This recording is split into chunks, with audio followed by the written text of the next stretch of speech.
then you would know about phonetic symbol. यदि तपाईहरु major अंग्रेजीको विद्यार्थी हुनुहुन्न भने तपाईहरुलाई अलिकति अप्ठ्यारो लाग्न सक्छ यो फोनेटिक सिम्बल भनेको के हो। हामीले डिस्कस गर्ने र बारम्बार बनाउने भिडियोजहरुमा फोनेटिक सिम्बल के हो, कसरी युज गरिन्छ भन्ने कुरा पढ्दै गरौँला। तर मेजर अंग्रेजीका विद्यार्थी हुनुहुन्छ भने तपाईहरुलाई मैले फोनेटिक सिम्बल भनेको के हो भनेर सम्झाइराख्नु पर्दैन। सो धेरै गफ नगरिकन आउनुस्, अब यो शब्दको उच्चारण के हुन्छ त। यहाँ लेखे अनुसार यो शब्दको उच्चारण corner। यसलाई हामीले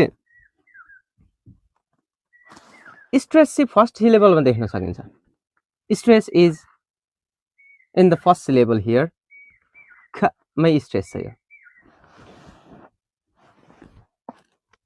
क साउन्ड भनेको चाहिँ कन्सोनेन्ट साउन्डको भोइसलेस साउन्ड पर्छ, जुन उच्चारण गर्दा भोइस्ड हुँदैन या भाइब्रेट हुँदैन।